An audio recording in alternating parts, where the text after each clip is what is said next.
What is going on, ladies and gentlemen? Welcome to the Gravity Podcast. I am one of your hosts, Chris. Thank you for choosing to tune in today. Hey, folks, today's episode may save a life, whether it be yours or someone that you love.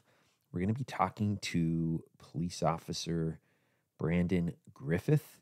He's the founder and CEO of Griffith Blue Heart nonprofit, and he has a really powerful story of both his upbringing, a critical event in his life that was totally off the job, and how that framed kind of his future, what he's doing now, literally to try to save lives here in America. But before we get into that, folks, I want to talk about the Profit Deliver Fund. I'm wearing the hat right now. And for you YouTube listeners, you're going to be able to see this amazing box. Have you ever seen what looks like a shoebox that's this wicked cool? For the audio listeners, I'm not trying to get you to watch the YouTube all the time.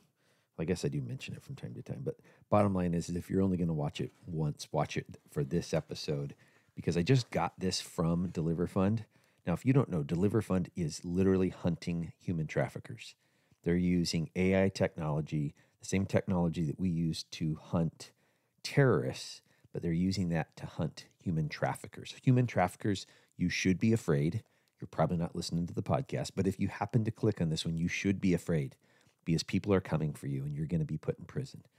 This pack that I got from Deliver Fund, it has their T-shirt that says "Crushing Evil." I've been wanting that T-shirt for so long. They have some sweatshirts on their website.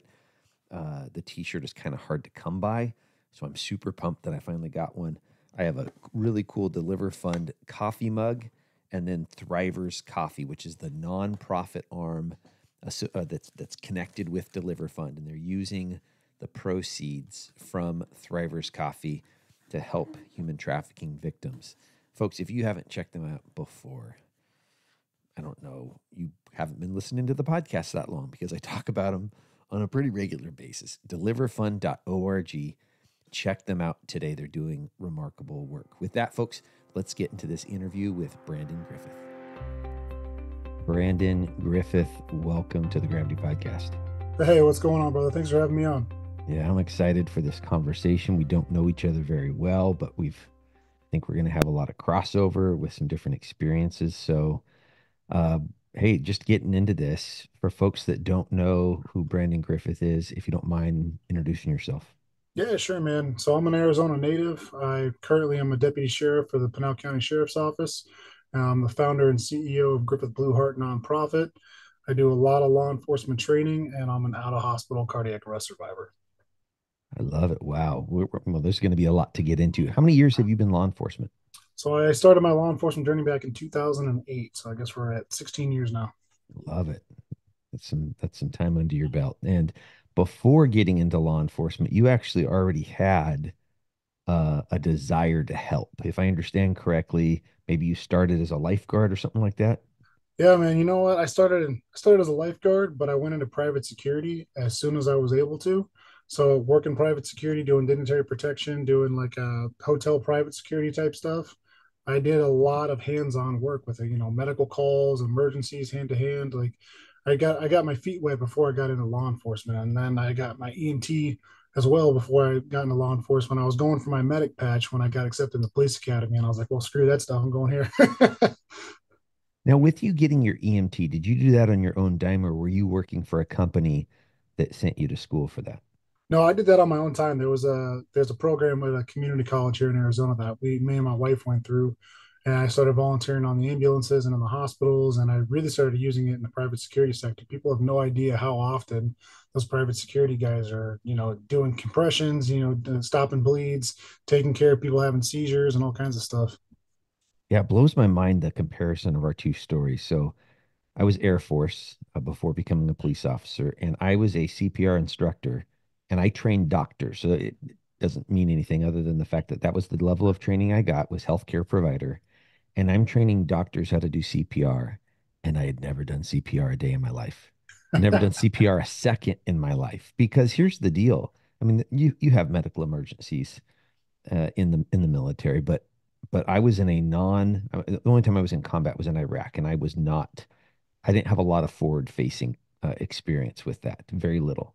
And so I never had anyone in medical emergency. It's a bunch of 20-year-olds that are healthy. Now, obviously, there are unicorns out there like yourself, we're going to talk about here in a little bit, but I never did it until I became a civilian police officer. And I remember that very first call at Linwood over in Seattle where I started, and the ambulance was already in the driveway.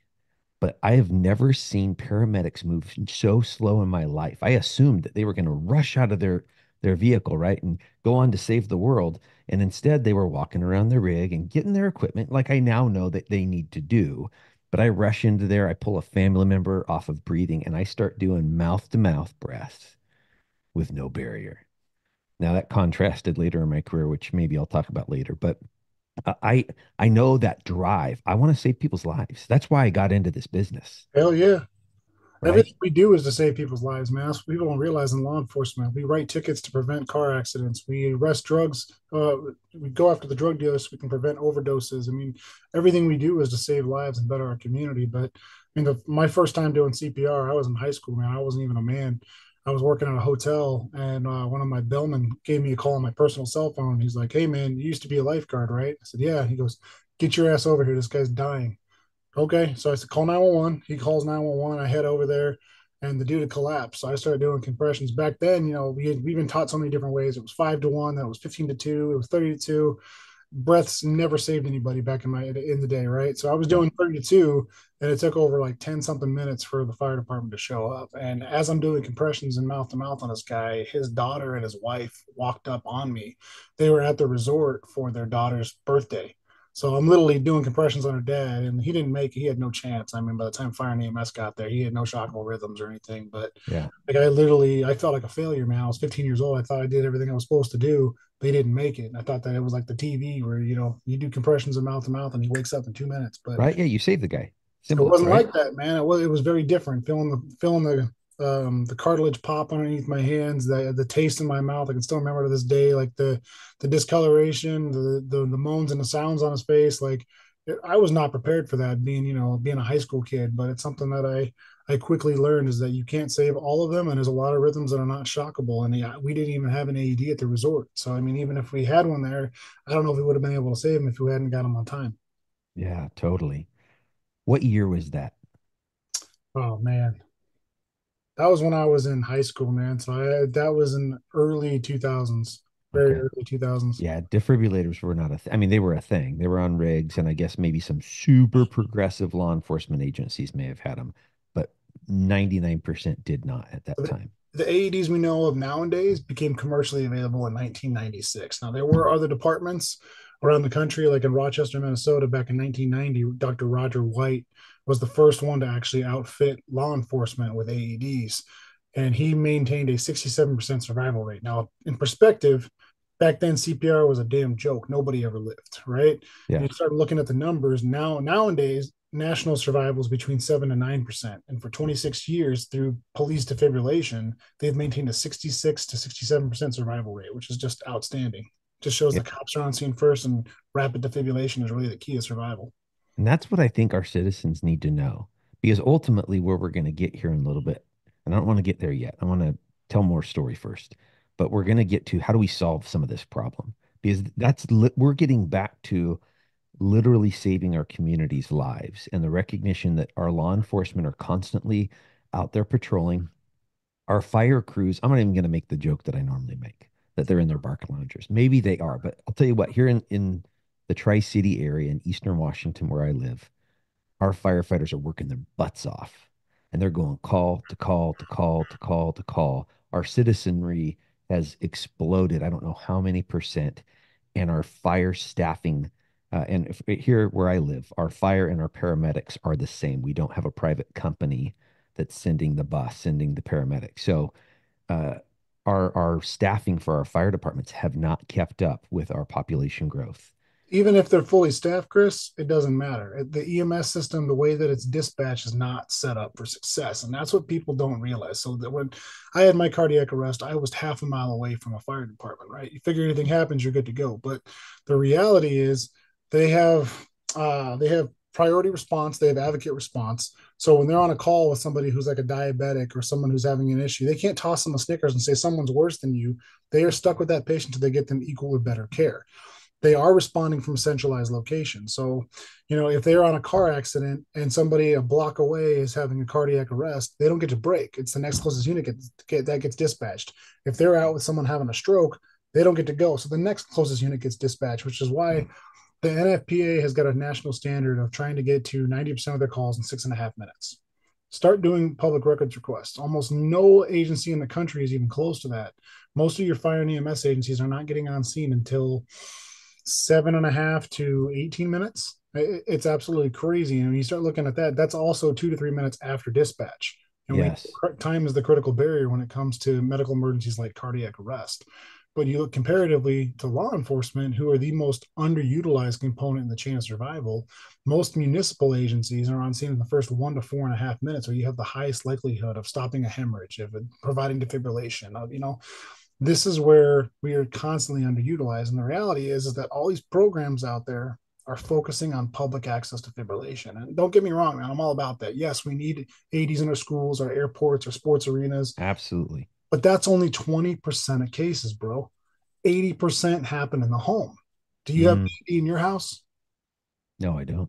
I thought about buying one. I Most of asked the my wife. population doesn't have it, but that's where 80% of cases happen. And when you're calling 911 and you get transferred over to fire and EMS and they dispatch the call information and they're sending the closest unit to it, most Yeah. of the time you have a cop or you have an army of cops, because we're not four guys on one truck or two guys on the ambulance. Yeah. You've got an army of cops that are at the disposal to be dispatched rapidly. And if we're on a barking dog call or a shoplifting call or something minor, we can break to go save someone's life. And we are Yes, we actually can. eager and wanting to do that. So I'm telling you, that's where cops are so underutilized, and there's not a system of care. There's not programs in place. We're left to our own demise. And some agencies have them, some don't have AED, some have IFAC, some don't, some got Narcan, some don't. The training is so poor. There's no nationalized system of care. My organization is the only one that's actually doing entire systems for law enforcement. Yeah, I'll tell you how we got ours. And this was probably, I'm going to throw a year out there and I might be wrong. I'm going to say 2012. And we got them because we have a nonprofit that citizens started that their sole purpose is to provide us with unfunded training and equipment. And so they went out and bought AEDs for every single one of our patrol cars. Hell And it's yes. it's a 108 officer department. I mean, it was a big spend, and it was an easy ask of our community. We have churches, we have nonprofits, we have very, very, very wealthy individuals that write 20 grand checks plus. And so that was how we were able to do that. But the reality is for a lot of counties, municipalities, unless you have that nonprofit, those generous citizens, it's probably not in the 5-year forecast. Hopefully we're getting there. Hopefully because of people like you and the stories of saving people's lives, we're getting there. So we've got some unique ways of funding programs for law enforcement specifically. I mean, we can sit down with command staff members and look at alternative routes, but there's also, there's corporate sponsors, there's grants, there's state, county, federal grants. There are local hospitals that have got a vested interest too. When you think about it, when you've got private ambulance companies or you've got hospitals where they get their money based off insurance, right? It would be wise of them to fund a law enforcement AED program, because law enforcement's getting on scene in those first 4.5 minutes. The more people they save and get a pulse back that go through their hospital doors, the more, and I hate to put it because I'm a cardiac arrest survivor myself, I hate to put a dollar amount on it, but they get a return of investment, man. And Yeah. they can bill insurance pretty significantly. If they also have better survival scores, they have better patient outcome scores, they have, it's very much in their interest to fund law enforcement programs. But there's tons of sponsors out there, and there's so many grants that go untapped, and there's a lot of unique ways that law enforcement can tap into funding ahead of time. But it really does come down to the why of the mission and getting people on board. Because I mean, you'll still go to these places where you've got old school command staff where back when they started as cops, their medical response was, "Oh shit, tell the fire department to hurry up. This guy doesn't look good," and they take down the guy's number and his information. They didn't provide aid. I mean, think about even 10 years ago, how many cops were carrying tourniquets? None. No one Well, was carrying hold none. on a second. I guarantee someone had a tourniquet out there. Oh yeah, yeah, Some really yeah. squared away SWAT dude or whatever had it. But Well, I'm hell, just saying it is standard now. Everyone has a tourniquet at the agency I just retired from. it's pretty much negligence if you guys are not carrying interpersonal first aid kits, Yeah. Narcan, gloves. I mean, most agencies are trying to get towards AEDs, but the reality is most AED programs fail in the first 2 to 4 years because they're not set up appropriately. They didn't budget for it. They don't have a chain of Uh, command. how They are don't you have going the to policies in replace? place. That's Yes, what how are my you going to organization has replace had to do. pads? How are you going to replace batteries, right? You have to have that big picture in place. And we did, thankfully, but you have to have that in place. Otherwise, you have a whole bunch of units that become, paperweights after. And you know this too, man, because so often we have somebody, oh, so and so, Commander so and so used to be a paramedic, or so and so came from the fire department. He's in charge of our AD program. He gets fired, Or transfers, retires. retires. Yes. All of a sudden, the program crumbles because they didn't actually write it into policy. They didn't have a system in place, Yes. or they're not in legislation compliance. They're not reporting to their state AD database. They don't have medical direction. They just throw them in the back of the cars now, like, there you go. It's like a tourniquet, right? Hopefully, you don't have to use it. And And here's the thing. Let's just pause there for a second. They don't have medical direction. Hmm. If within our municipalities we only had people that did have that medical background, wait a second. We have fire departments with highly trained paramedics that could speak into, and they could also say, wait a second, don't buy that AED. Buy this AED because it's going to be compatible with the units we show up with. We're going to be able to unplug your pad or unplug your wires, plug in ours, and we're going to rock and roll with our equipment once we get on scene because the two units are compatible. yeah, and a lot of times they can also do consumables at cheaper rates for your law enforcement. But I mean, it depends on where you're. Yes, you want cohesivity, but there's just so many AEDs out there, and so the reality is they're all FDA approved to do the same thing, to shock someone in VFib or VTAC. Yeah. But a lot of them have got additional things that it comes down to how much do you want to pay for it, what bells and whistles do you want, and how much do you want to pay to continue the program?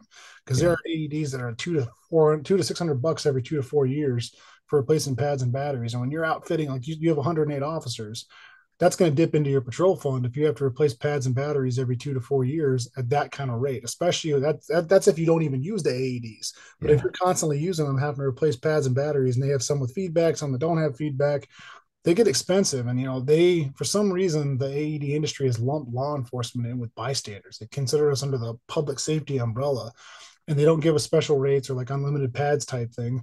We're paying for it out of pocket, and we're the single most underutilized component. We're using it the most, and we're getting charged more than anybody else. It's absolutely asinine, man. When you start looking at the industry as a whole, it, it's a big pet peeve of mine, because we're Yeah. the ones that need it the most, and we're the ones that are having to break the bank and take money away from other programs that law enforcement desperately needs to Yeah. fund these things. And it's like there's got to be a balance, and you got to be able to sustain it. You have to have a plan ahead of time in order to actually implement a plan of that caliber. It's not complicated, and it's going to be the number one thing that saves lives in your community. Our programs are quadrupling survival, or we're getting better brain outcomes, we're getting more patients to discharge, we're getting 2 to 900% increases on non-fire EMS AED applications. Like, it's worthwhile, trust me, but you just got to put it in the right way. One thing I like, and I want to get into the story here in just a little bit, Brandon, because you have a powerful story. But before we do that, I wanted to spotlight something you did a second ago, and I think it's a measure of good leadership.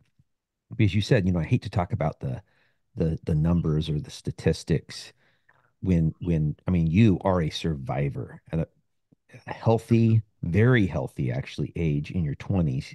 You have a cardiac arrest, and that story should be enough, but it's not. And here's the deal. I'm not shaming our leaders in that. Here's the deal. Your story alone, Brandon, isn't enough.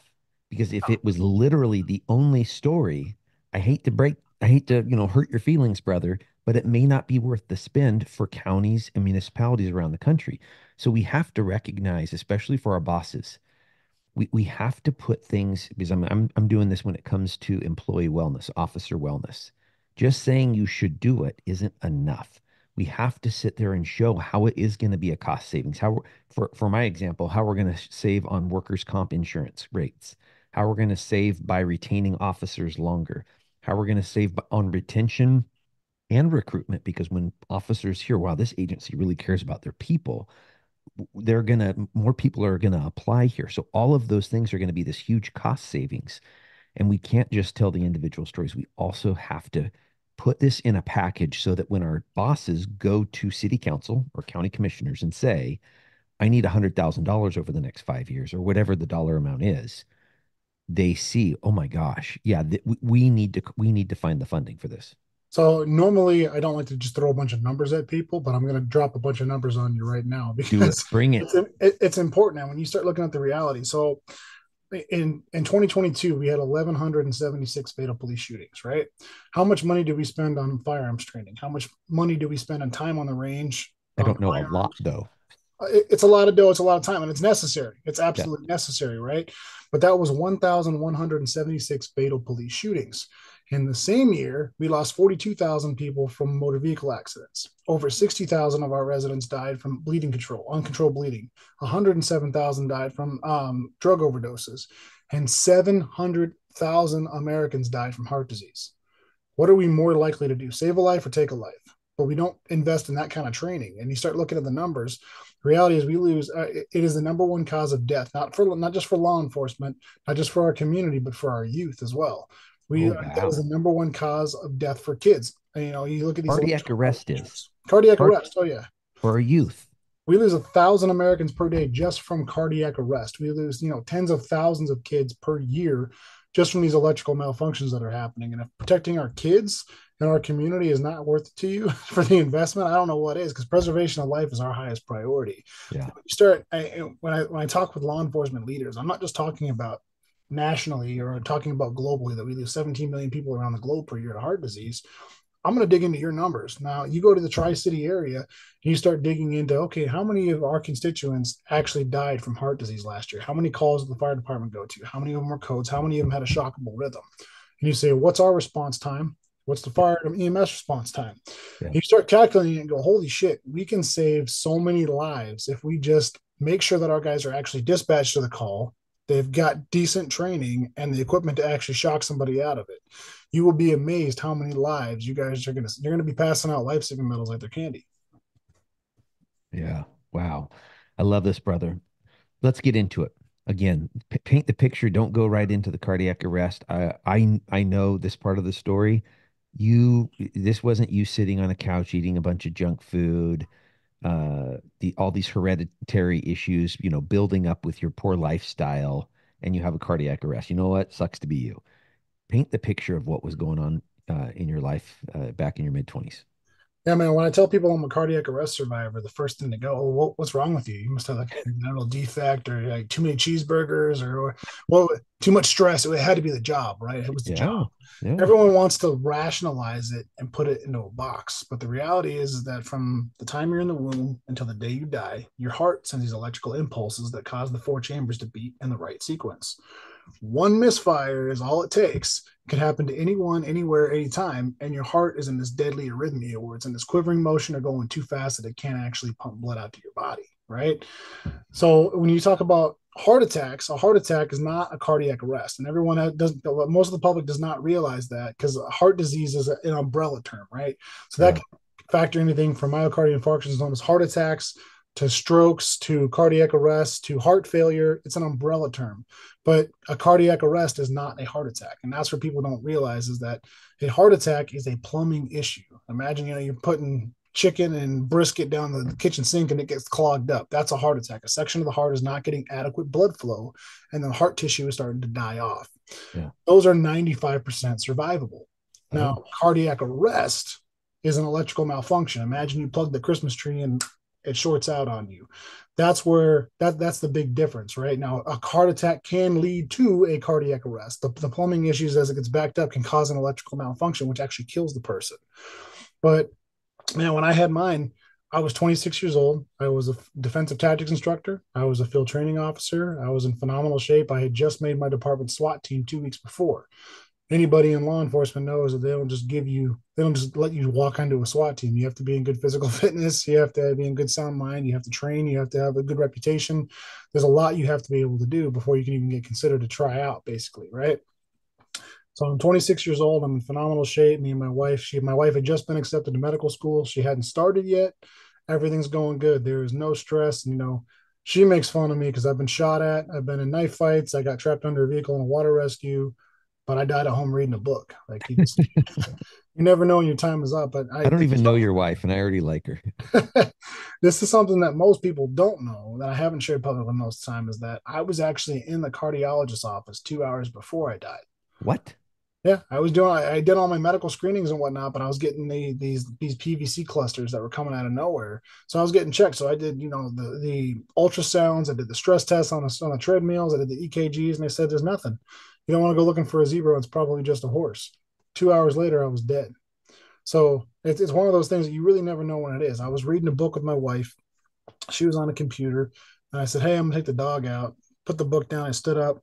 I took 2 steps towards my door in the den, and it was just like, when someone jumps out and scares you, and your heart like skips that beat. Well, Mm-hmm. imagine that feeling, but you can't recover from it. So all of a sudden, it was that weird flutter in my chest, and it was like an electrical storm, and I was just in my mid step. It was like, oh, what the? All of a sudden, I can't breathe. All of a sudden, I can't move. I'm trying to I'm trying to force myself to combat breathe the way we're trained, right? Lower your respiration rates, but when you're in cardiac arrest, there is no blood flow being pumped to your lungs. So your alveoli, your lungs physically cannot expand with oxygen. So I was literally trying to force myself to breathe in agonal breathing, almost convulsing, going trying to force myself. And my wife hears this, kind of turns around to see my face is the darkest purple she'd ever seen. Now, I collapsed in about a second and a half, but weird things happen in critical stress incidents. You get auditory exclusion, you get tunnel vision, you get tingles, you get, time distortion. For me, that's what I experienced, time distortion. Everything just slowed way down. And I remember knowing something's not right. I remember feeling my jugular veins distending in my neck. And I collapsed backwards into my bookshelf, and my wife goes to kind of brace me. Now I'm 6'4", bro. I'm 6'4", about 250, 255. My wife is about 5'3". So when she goes to brace me, I topple right over her and I put my head through the wall. Oh, I lay on my hands and my knees and I'm looking out in my hallway and I'm getting tunnel vision, but it's nothing like I've experienced in the field where it's kind of hard to focus. It's this dark, like purplish black, and it's fluttering and fading out. Now, the doctors I've worked with now are telling me that was literally gravity taking blood from your brain and your ocular cavities. You were watching the lights go out on yourself. You were still conscious. They don't know how I remember that, but I remember just everything closing in on me. And I remember literally being like, all right, here I am. I'm a cop. I'm an EMT. I've gotten, I don't know how many life saves, but there isn't a damn thing I can do to save my life. And I distinctly remember going, well, this is it. And boom, I collapsed right there. My wife, she rolls me on my back. She starts doing compressions on me. Now, I mean, she she's my absolute hero, dude. Like, when you start thinking about, you've taught doctors, you've worked with physicians before, you've worked with nurses. She had the presence of mind to put my feet up on the couch in our den in Trendelenburg. Now, normally Trendelenburg is a position for patients in shock. Gravity forces the oxygenated blood in the leg as it go down to the core. She did that doing compressions on her high school sweetheart. I can't get doctors to think like that. mm. So she was doing compressions and working away on me. I was in lockjaw. She was smacking me, trying to get me out of it. She worked on me for about 4.5 minutes till the first police officer arrived. So she had to stop working on me, go unlock the front door, hold the dog back. The officer was not equipped with an AED. He comes in and just he sees me dead on the floor and does a phenomenal job. I'm still friends with him to this day.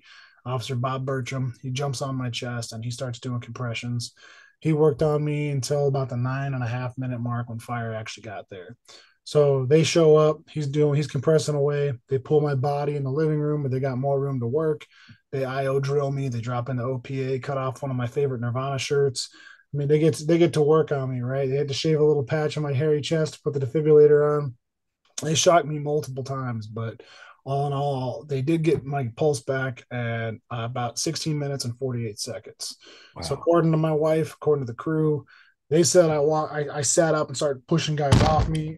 I don't remember that part. She grabbed me by my face and said, "Don't leave me." I said I won't before I collapsed backwards, but I do remember the pain. I remember coming back like you wouldn't believe, man. Just my chest had been caved in so many times. I could feel that dull, blunt pain on my chest. I could taste the blood in my mouth from the OPA. I could feel where they drilled through my leg. My arms and my legs hadn't been oxygenated. So I got that painful pins and needle feeling when you fall asleep on it. But my head had to be the worst, man, with every single heartbeat, I'm getting that white flash. And it feels like someone's just taking a sledgehammer at the top of my head. But Oh, yeah, so I remember everything dying, going to the other side, coming back. I remember the pain there. But from that moment, I could feel the sway of the gurney and I could hear the firefighters walking on the rocks in my front yard. But the next 5 days are a blur. The crew and my wife said I was in the back of the ambulance cracking jokes, calling them hose draggers. I don't remember any part of that. Like in the ICU in the next 5 days, I just have glimpses as my head was basically recovering from hypoxia, the concussion, all the other crap that came along with it. But I would wake up, my wife would be crying or hugging me. I'd pass back out. I wake up, and the guys from the team are in the room. We're talking shit, pass back out. I wake up, I'm sobbing for some reason. I'm slow dancing with my wife in the ICU, like, and they're yelling at me to get back in bed. Like, just little things like that is all I remember. And they started the whole gambit of tests, and they start running through everything. And guess what? They found nothing. There was nothing wrong with my heart. I had passed every single test. There was no congenital defects. There was no plumbing issues. There was no electrical complications. They broke my blood down to chromosomic levels looking for genetic mutations. There was nothing. There was no dehydration. There was no stress. There was no all these other theories that come up. Oh, it's because you stood up too fast. It's because you did this. And I get all the theories, but I had already been walking towards my door. I'd already been up for a minute telling my wife, hey, I'm taking the dog out. And I petted him and I walked towards the door. It was nothing like that. So, I mean, it really was an electrical misfire that could happen anywhere, anytime.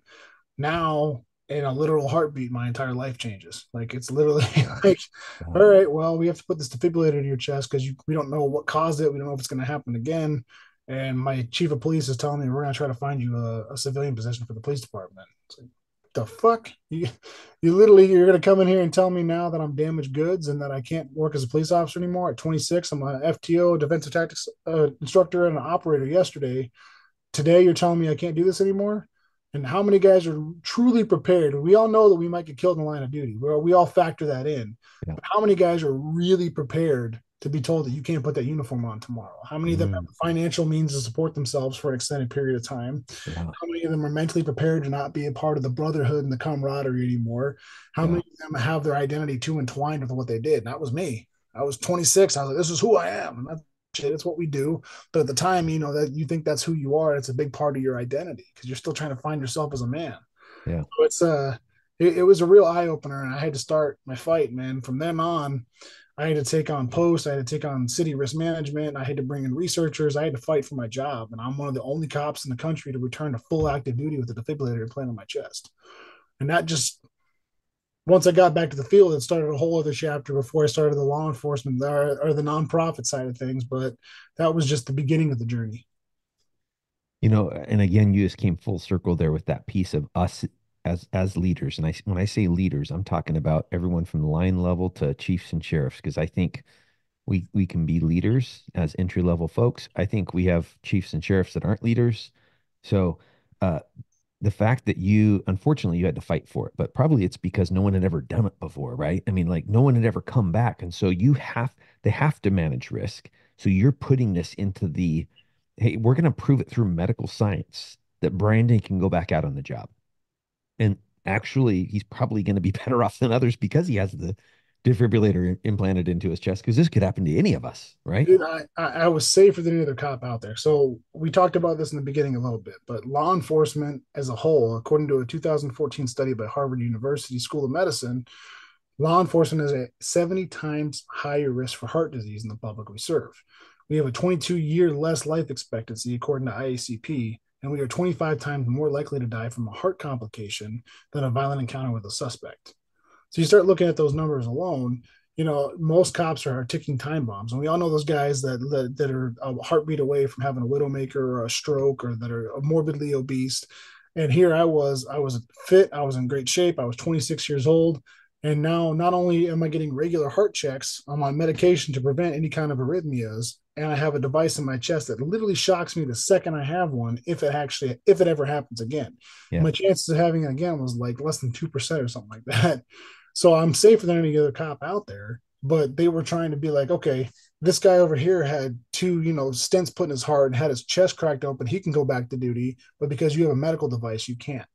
And I can't tell you how many cops and firefighters I've had to coach over the years trying to return back to work. Some were successful, some were not. But as soon as you get this medical device, there's these stigmas like, he's just going to drop dead again. I can't have him drive a county vehicle. All of your guys are at the same risk. They're at a higher risk than I am. I get shocked out of it. But you have these closed-minded individuals. Like I can't talk about him now, but I have a cop right now somewhere in this country that is fighting for his life that had a cardiac arrest off duty. And because he's got this defibrillator in his chest, his county doctor won't sign off on him because of perceived liability. He goes, but you're telling me I'm fully clear to do any physical activity. Yes, but I just won't sign off for you in the field. Well, I can't be a little pregnant. I'm either cleared or I'm not. Like, you know what I'm saying? But that's the I, stigma. Thank God at the time, my assistant chief had my back, Chief Mark Mann, and he went toe to toe with them. And we were able to bring in, we actually brought in the state EMS and trauma director that oversees all the programs. And he happened to be a cardiac arrest researcher and came in and was like, hey, he's good. Are you going to argue with the boss? Like, I yeah. was fortunate because I had someone with that kind of muscle to back me in it, and I was able to go back to work. But there's a lot of cops in this country that are hung out to dry. So tell me if I'm wrong here. What I'm hearing is, I mean, you have both this experience, this life and death experience, and then you have to fight for your job. And that's what I'm hearing. This is the birth of your motivation, your calling to help others. Am I right or am I off base? Dude, I'll tell you that I had that calling long before. It's something that's just deeply ingrained in my DNA, man. Yeah. I grew up in martial arts. I grew up, serving other people, teaching other people. I grew up being an EMT, working in the private sector, being a lifeguard. There's something that was always just a driving factor to serve a higher calling. You know what I'm saying? So that Yeah. was always there. But I'll be honest, like afterwards, I was not mentally prepared for the roller coaster I was about to get on. And after Yeah. my cardiac arrest, I mean, there's a whole bunch of unspoken realities that survivors have to deal with, from the mental health side of things to being given a second chance to the neurological issues, man. My brain hadn't been properly oxygenated for 16 and a half minutes, man. So, I mean, I was having irritability, frustration, loss of fine motor skills, headaches, brain fog, just weird stuff that happens with being a cardiac arrest survivor until your brain fully heals itself again, right? And it takes a while to get out of that phase. But the mental side of it too, man. I buried 5 friends in the line of duty, and I was given a second chance when they weren't. The survivor guilt side of it. There was a lot to the mental health aspects of the journey, but being cast out by the ones that are supposed to be your brothers, like being literally called damaged goods. And then even when I got back to the field, man, I was treated like a fragile China doll. At first, it was like, well, can you do this with your heart condition? There's nothing fucking wrong with mine. So I had to outbench, I had to outfight, I had to outrun my guys. And it took about 6 months to a year before they were finally like, all right, Griffith's okay. He's good to go. But they were treating me like I was just going to grab my chest and keel over like they see on TV. And that's not reality. And, you got these guys that are fit, running marathons and doing obstacle courses and all kinds of stuff that are having cardiac arrest. And the reality is that young athletic males are at the highest risk of having these electrical malfunctions. And when they do, we're the quickest ones to bounce back, but everyone wants to treat you differently. Yeah. But it was definitely a head trip being hung out to dry by the people that were supposed to have your back, being What? told Well, I'm sorry. I didn't mean to interrupt. Being told. Continue there. I'm sorry, brother. being told that we'll try to find you a civilian position, or you can't come back. I mean, why? There's no medical reason. There's no diagnosis. There's no cause that says that I can't do this job anymore. I am willing and able, and you're telling me you're going to cut me short. And it'd be one thing if I had a diagnosable disease like he's going to die again over and over. He's got long QT syndrome. He's got this. It'd be one thing if they had that, but we didn't. Yeah. Perfectly clear. We had no idea. It was a fluke as far as we know. And it's been 10 years since that incident. And I haven't had another cardiac arrest. I haven't had another issue. My device has never had to shock me. Well, there was one complication in the beginning, but anyway, man, it was a whole new start of the journey. When I got back to the field, that's when I started looking around me and realizing how unprepared we are for the medical emergencies that we respond to. We don't have a system of care in place. And one particular call got me motivated into starting my journey in my work. But Let's talk about that call. so remember I told you the first time I did CPR, I was working at a hotel. Yeah. Well, when I was at that hotel, we used to have the local substation cops respond to us all the time for fights, for fraud cases, for drunks, for whatever it was.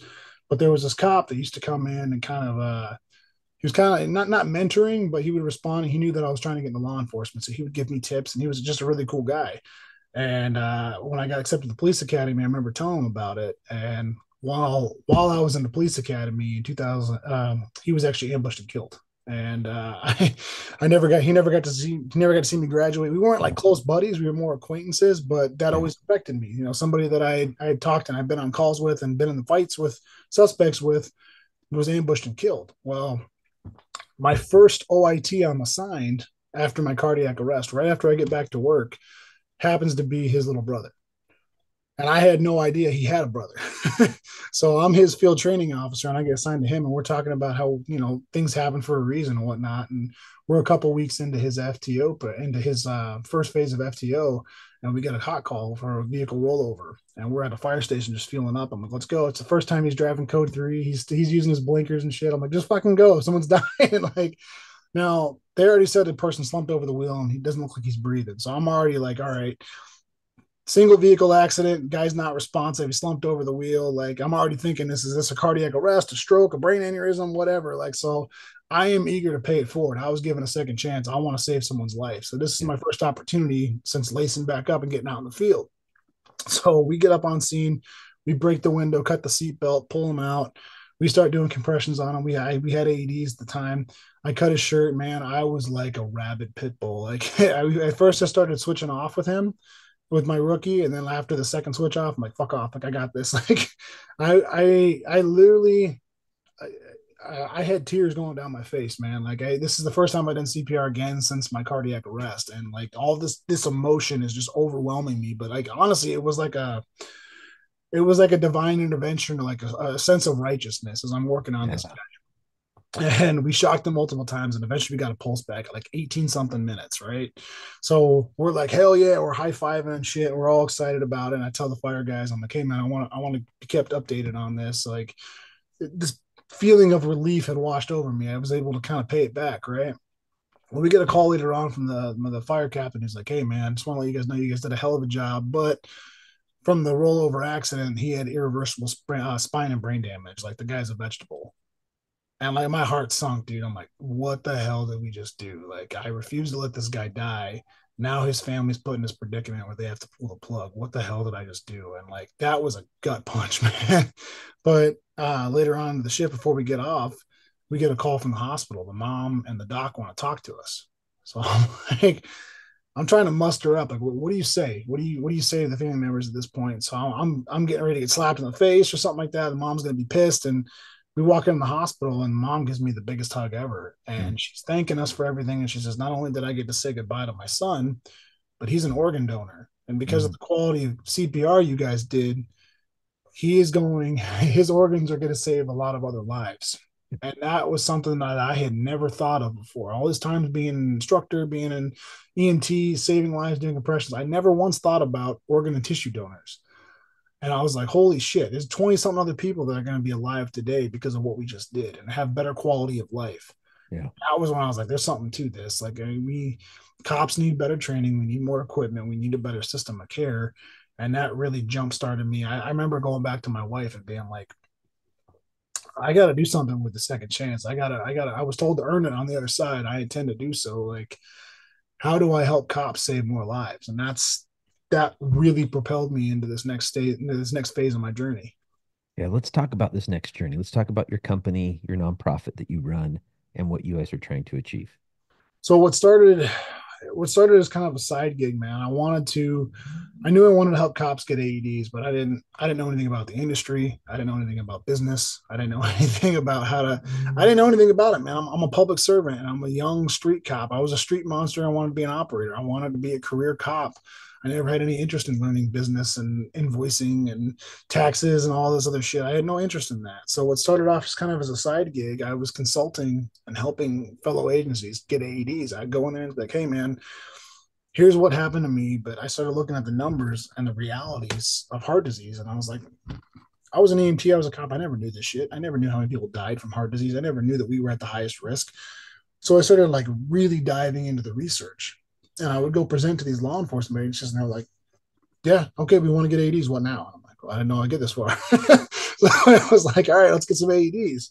So I started reaching out to AED manufacturers and trying to help them. And then I realized how many sharks were in those waters and how that business is operated and how everything else is out. And I'm like, oh, this is a nightmare.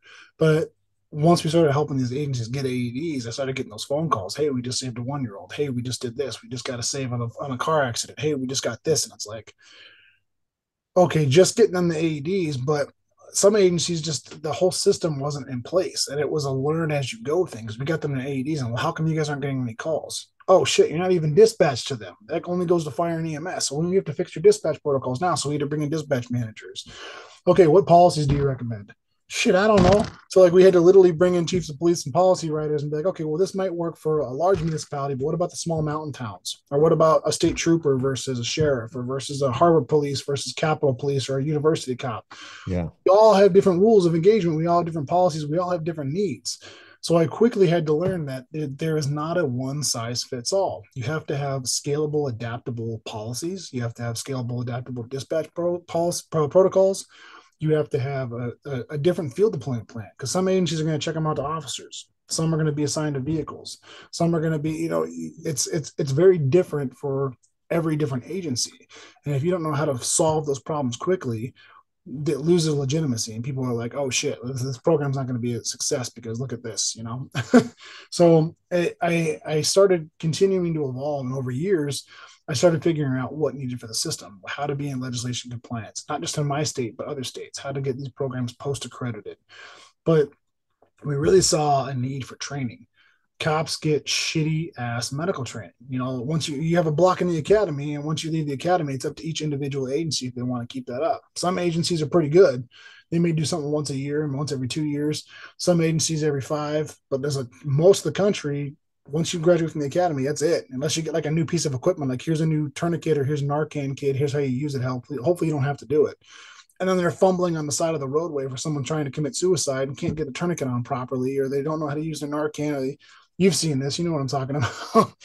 So I really saw a need for training, and the training that we have was bullshit. It was made for civilians. We're lumped in with civilians. So you've got some old volunteer, or you've got some, firefighter coming in, playing you a video that's made for civilians. It's like, you call 911, you get an AED, and they sing "Staying Alive" or whatever, and you spend 3 seconds on a clicker mannequin, and they go, "Hey, you're certified," right?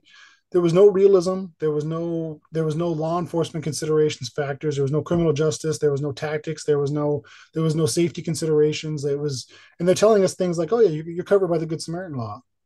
We're not. We're required first responders. We have to provide aid. We're not protected by that. So there was a huge need.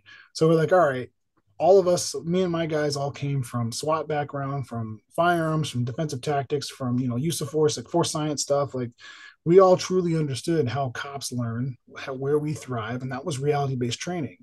And I couldn't find any training. Yeah, they have the tactical medical stuff where they're like stabbing sheeps and goats and they're doing all kinds of cool stuff, but that's not the reality for patrol officers and the guys that need it the most. The guys that are actually pulling kids out of pools and using Narcan and whatnot. So we had to create a program that wasn't just a la carte. Like, someone come in and do a stop the bleed class, someone come in and do excited delirium, someone come in and do a Narcan class, someone come do CPR and AED.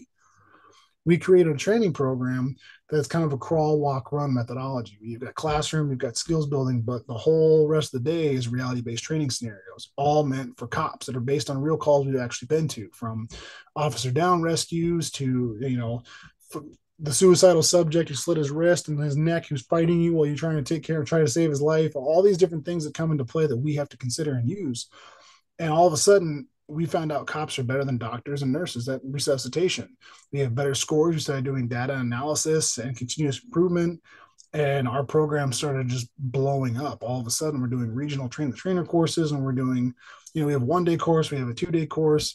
And after each one of those, our whole system came into place where we're doing the policies and the dispatch protocols and everything else. And all of a sudden, those programs started quadrupling survival. And we started tracking those rates too. And it was like, we're already basically a nonprofit organization. Why don't we just file for the 501(c)(3) and then we can actually get grants and donate life-saving equipment to law enforcement? We can do fundraisers and actually pay for the stuff that we're doing instead of trying to scramble on the side.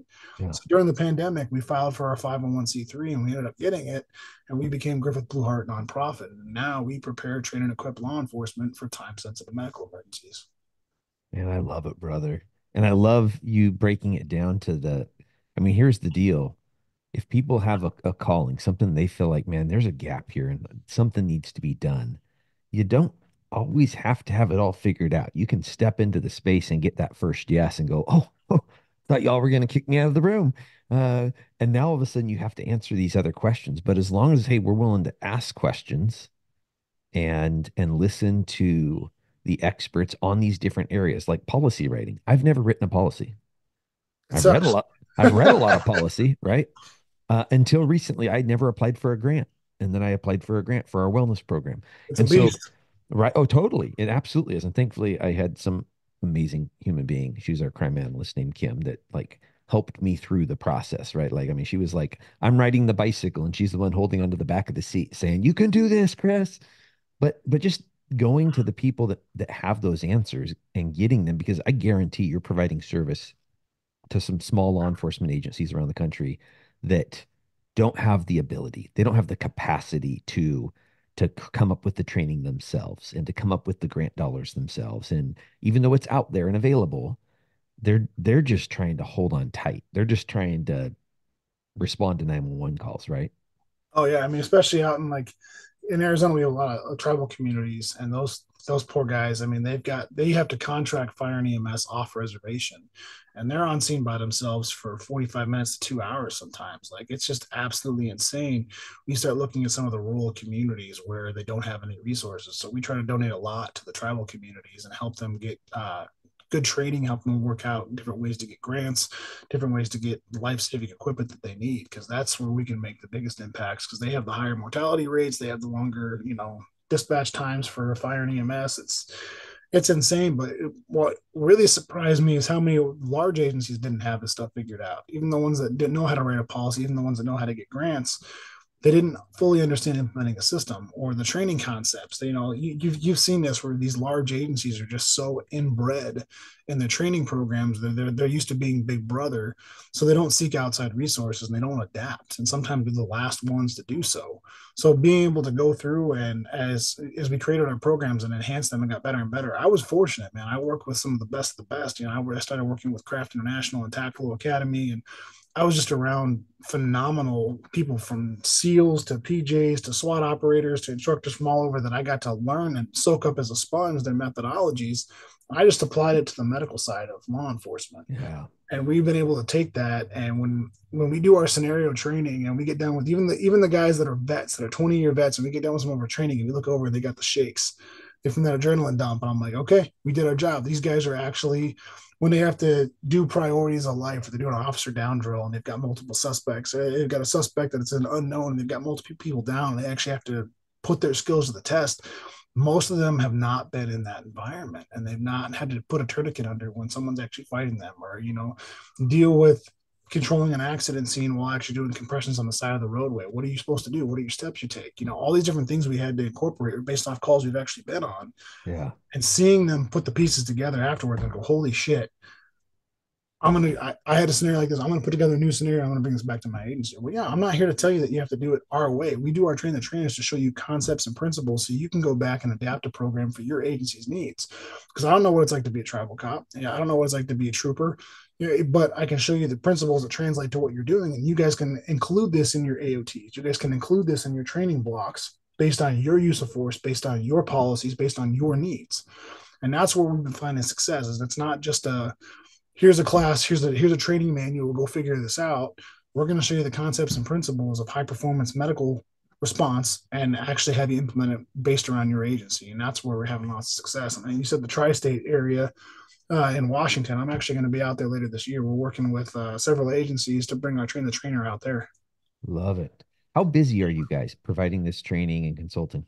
So right now, I'm the only full time employee, and it's getting to the point where I'm going to have to start bringing my guys off the streets and bring them in full time. Because right now, I consult all the time. We're doing speaking engagements, we're doing consults over Zoom, we're sending templates out, we're helping write grants, we're working with agencies around the country. But the training side of it, I want to do more, and there's definitely a need for it. But obviously, all my guys are still full time public servants, so them taking vacation days to fly across the country and do a couple of train the trainers, it adds up. But I'm at that point in the growth where we need to bring them on full time, but are they ready to walk away from the pensions and their job to do that because we have master instructors that absolutely know how to make trainers and implement programs.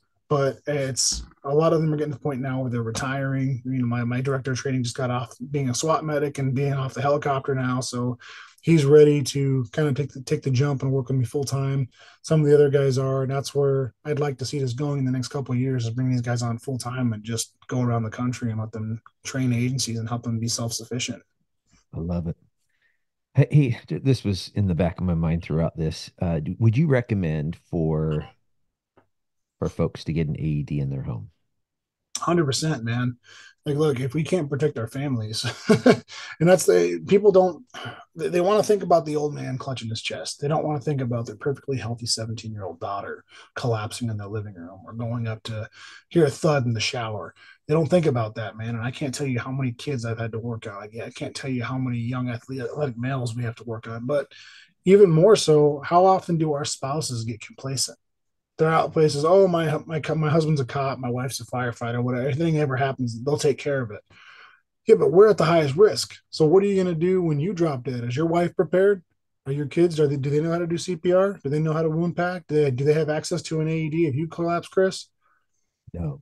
No. And They know that's CPR, but they don't know how to wound pack. They've how never long been is your trained. response time for fire and EMS? Yeah, I'm probably about 8 to 10 minutes. I don't know. I had my wife calling 911 and I thought I was having a heart attack. It was an anxiety attack. And they were probably there in about 7 minutes. Now, I was lucky.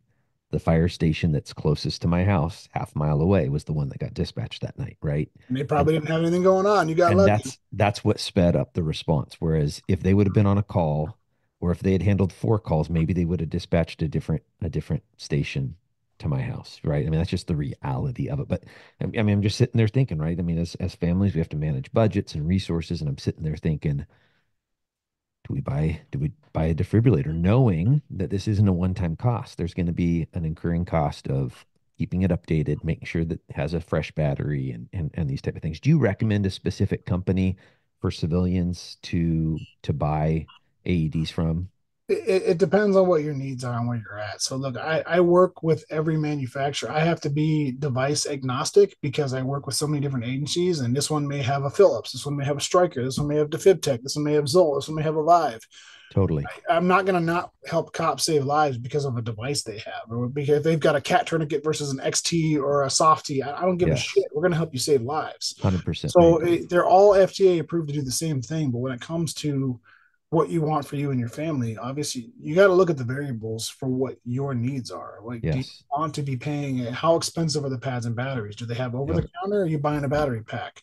Do you want pads that have feedback, or are you okay doing regular ones? How proficient are they on compressions? Do you want something that's going to have a pad replacements every 2 years versus 5 years? Like, there's a lot of variables, and anybody that's got questions, please give them my contact number. I'm more than happy to give them options and pricing because we work with every manufacturer. And because we're a nonprofit and because we're law enforcement, we get special rates other people don't. And I will tell you, don't go to those damn distributors, because the distributors, man, that this is how they make their livelihood, and they mark up these devices by 200 to 600 bucks a piece, Yeah. and they'd be like, well, this is what the manufacturer says. And it's such a shark game.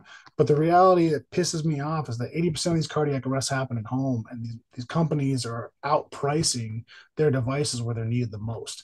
Yeah. They market it to the corporations because that's where they make their money.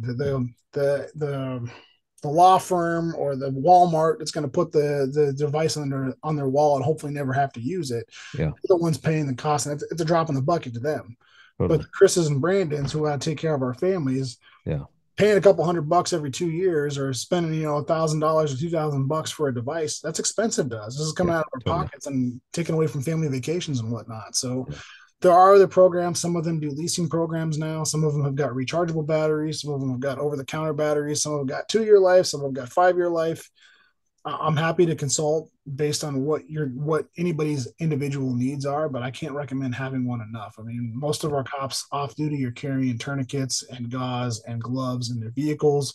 They're carrying them on their person because they realize that if you're preparing for that's 60,000 Americans. What about the 700,000? We all know, we all have a family member, we all have a friend who's had a cardiac arrest or a heart attack or heart failure or a congenital issue.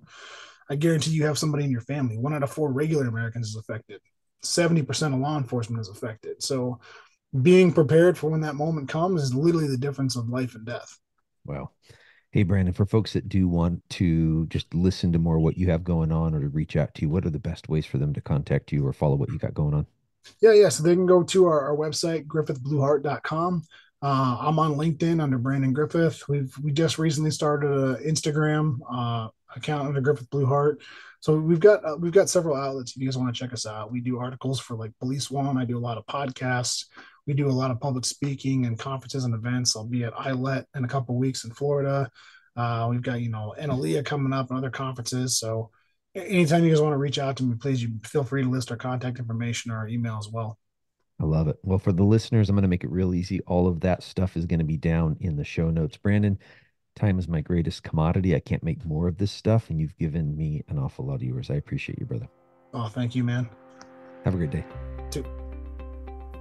Wow, folks, I am constantly blown away by this opportunity to sit down with remarkable people that have just remarkable stories for us to listen to. And I'm hoping, the whole concept of this podcast is how do we maintain perspective in life? How do we keep both feet on the ground and not get carried away with the noise and the chaos? And hearing Brandon's story, it makes me thankful for the fact that I have today to live. And it also gives me perspective that not every day is guaranteed. And there's things we can do, like Brandon suggested, getting an automated external defibrillator in our homes, being properly trained on it, so that if we have one of these medical emergencies, that our survivability rate goes through the roof compared to not. I love the perspective that he brought to the table. I love his attitude, and then I love what him and the other folks associated with his nonprofit are doing to try to spread the word, spread the training, and make it so that our law enforcement officers, really that first responder, even before our fire department sometimes, because of just location, on these medical calls. Folks, Jaimie and I want to hear from you. How are we doing here on the podcast? We'd really like to hear from you. There's a few different ways for you to communicate to us. First and foremost, please follow us on whatever podcast platform you're listening on. That's going to cause the next episode to come up in your dashboard. If you're listening on Apple or Spotify, and I think YouTube as well, you can rate us. You can also write reviews. On Apple and Spotify, there's 5 stars waiting on our main page. We'd really appreciate a 5-star rating if we've earned all 5 stars. If we haven't, instead just shoot me an email at chris@gravityct.com.